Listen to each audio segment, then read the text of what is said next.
Watch. As a robotic arm assembles a perfect smartphone with impossible precision, see how an AI breathes a digital world into being, from a void of nothing into a masterpiece. Our schedules, our logistics, our entire lives, optimized in an instant by a silent digital mind. This is the new reality, one of perfect, relentless efficiency. And in this new reality, what happens to the human? We find Anna in a modern office surrounded by the tools of her trade. A notification appears on her screen, just a simple, stark message. Process automation complete. Your role has been optimized. The work is done. The machine has finished its task, and her hands have nothing left to do. This feels like the first time. It feels like the end of the world. But we have stood at this precipice before. Take the Luddites. The name is now a slur for a technophobe, but they were highly skilled artisans. They watched mechanical looms erase a craft that had defined their families for generations. Their rebellion wasn't against progress. It was a fight for their place in the world, and they were not alone. The scribe, the sole guardian of the written word, was made obsolete by the printing press.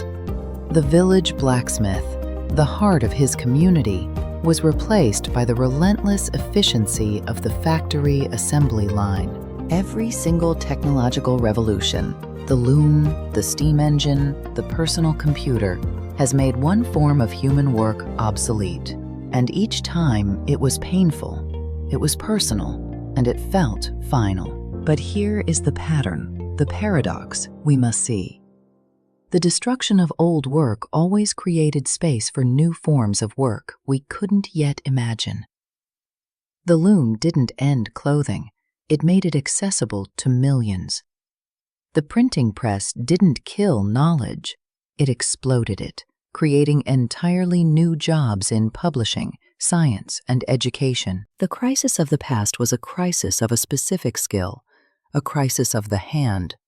But what Anna faces today, what we all face, is different. This isn't a new tool for our hands. This is a new mind we are working alongside. The question is no longer what tool we will use, but what purpose we will serve when the tool can think for itself. So if this isn't about the tool, what is it about? To find the answer, we need to go back, way back, to a philosopher who never saw a loom, let alone an algorithm, Aristotle.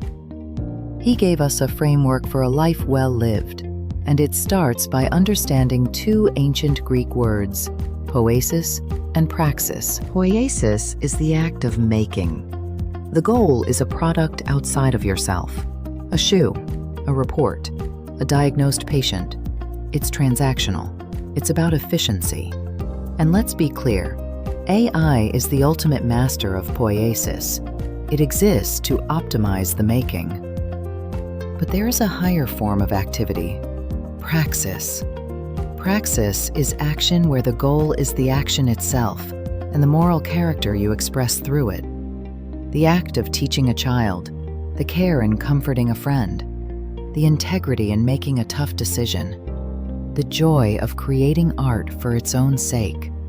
The value isn't in a final product, but in the doing and the being. Let's look at Anna's life through this lens. Her old job was almost pure poiesis, optimizing processes to create a financial report, a perfect target for AI. Her crisis is a crisis of poiesis. But watch what happens when she starts volunteering at a community garden. She's not producing a product for a market. She is learning patience as a seed grows. She is building trust with her neighborhood community. She is expressing care for her environment. This is praxis.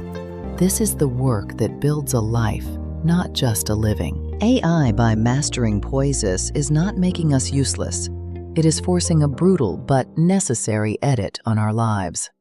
It is stripping away the transactional work to reveal the irreducible human core beneath.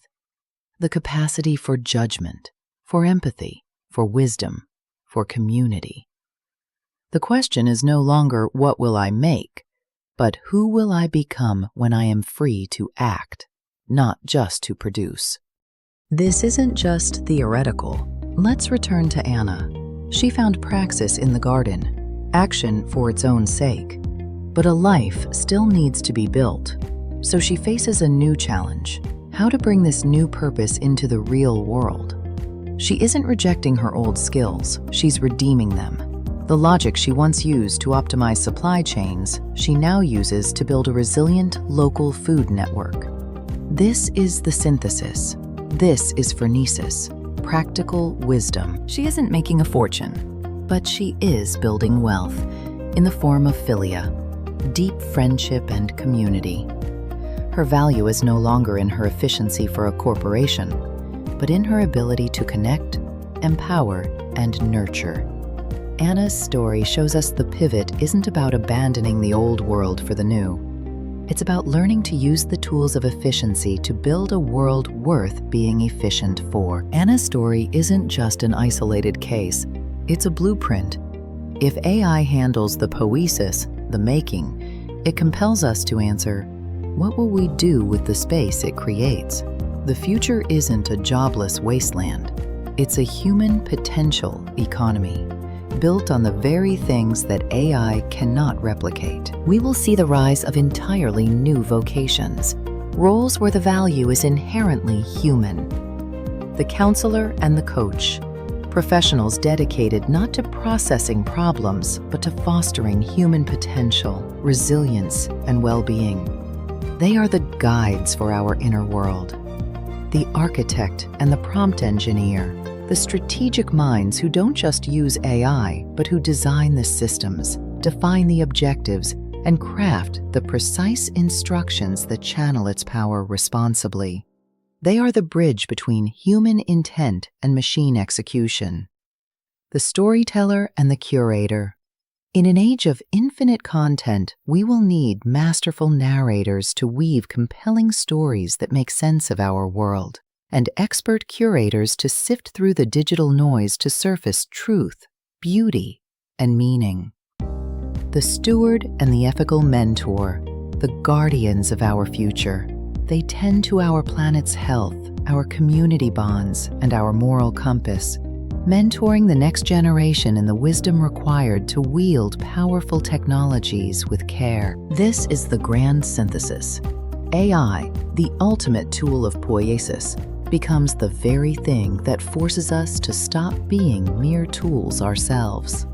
It pushes us upstream, from being cogs in a machine of production to being the architects of purpose. The most important work of the future, therefore, is the work of becoming more fully, more wisely, more connectedly human. So the question is no longer a fearful, what if a machine takes my job? The real question, the one that matters, is now yours to answer. Ask yourself not, what job will I do, but what value can I create that is uniquely and irreplaceably human? What will you build? What will you connect? What wisdom will you cultivate when you are no longer just a tool for production, but the architect of your own purpose? The goal is no longer just to make a living, it is to build a life.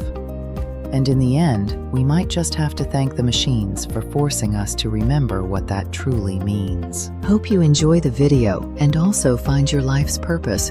Please like, share your thoughts in the comment box, share with your friends, and subscribe to the Awakening channel. Of course, hit the bell button to not miss out. Thank you.